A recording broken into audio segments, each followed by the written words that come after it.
I was about 7 years old, and we had a family get-together at my grandparents' house. And one of my uncles was an inventor for Bell Labs, an extremely successful inventor. Sweet dreams, little friends. And now for the Mandarin. First, I better check my energy gauge.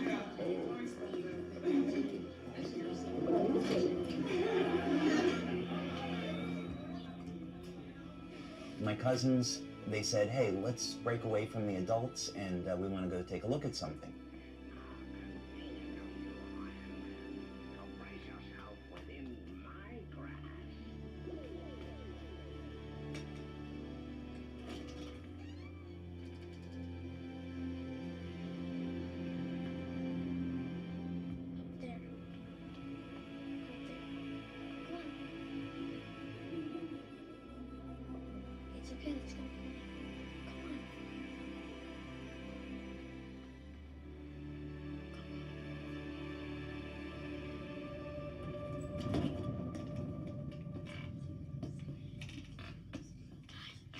So we went up into the attic.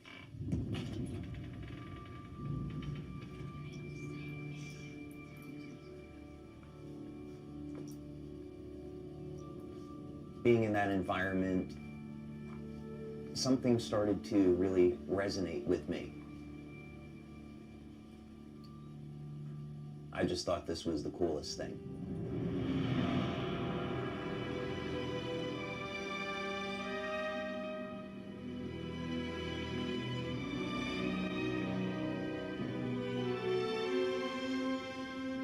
And when we got up there was something covered by this blanket.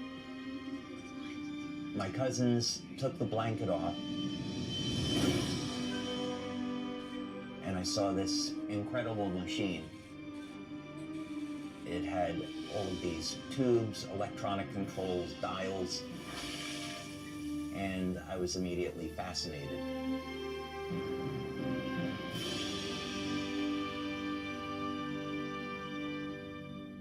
It was then that I knew that I want to be an inventor when I grow up.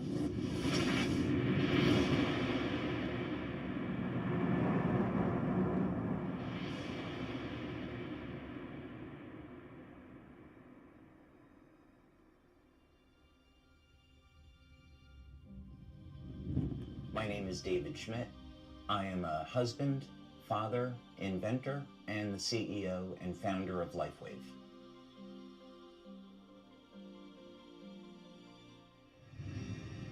From when I was young, I always had an interest in exploring the world and learning about how things work.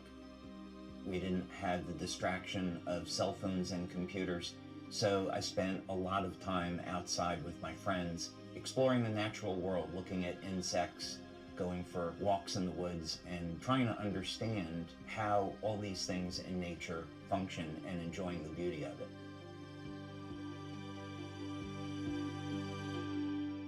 So we've asked science to tell us who we are.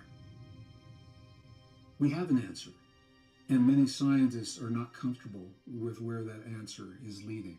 The origin of life problem is, I think most scientists today claim that that is the most difficult problem, and we still face it. Sometimes people talk about, well, we could create life in the lab, but in that case, it's usually an intelligent design explanation because you have the scientists with their intelligence, bringing together chemicals, not that they find in nature, but from a chemical supply company, and then putting them together in some very intentional way. Science is arriving at the place where our ancestors invited us to begin. And that is with the understanding that we are part of, rather than separate from, the world around us. Could it be that who or whatever is responsible for us left us a message? If this is true, where would we look for proof? God has left his fingerprint in nature and in natural design.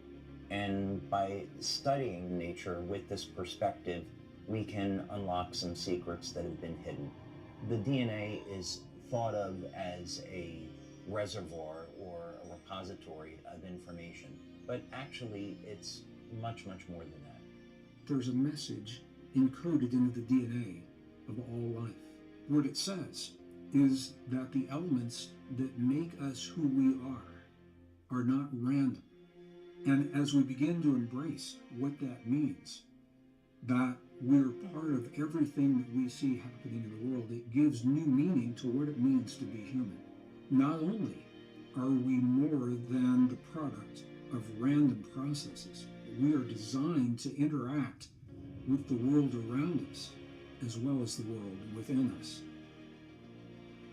In our DNA, there is actually a link to the ether where light is emitted. Light is information. We are constantly receiving information and transmitting information into the world around us, into the field around us.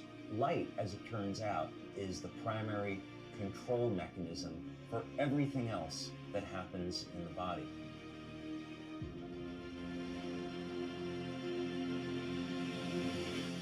If we can understand the language of the DNA, the code by which this all works, that means we can use light in an entirely different way to improve our health, our quality of life, and even change the way we age. What if we could have an external electromagnetic field that would essentially reset the stem cells that are already in our bodies and get them to function like younger, healthier cells? What if we could embed wavelengths of light into water that would trigger the regenerative mechanisms and cause people to heal at a rate as when they were younger? What if we actually found out that in a book that was written thousands of years ago, that information already existed? The first sentence of the book of Genesis is about, in the beginning, how God created the heavens and the earth. So when God was creating the heavens and the earth, there was a mathematical blueprint, and that blueprint shows up in nature. And it happens to show up in organisms that don't age. The mathematical codes are identical. The implications to this are absolutely extraordinary. There's a new philosophy that is emerging in the scientific community. And the philosophy simply says that consciousness informs itself through its creations.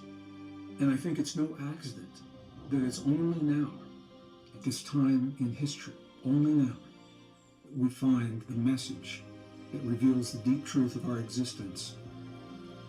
The question is, what is our potential? What are the limits of a human body? What drives me is that there's this enormous sense of hope that we can create technology to generate clean energy, that we can have foods that aren't genetically modified, and we can meet all of the needs on the planet that we have to, and that we can heal people and give them their lives back. In the beginning, God created the heavens and the earth. There is more information there than most people would ever realize.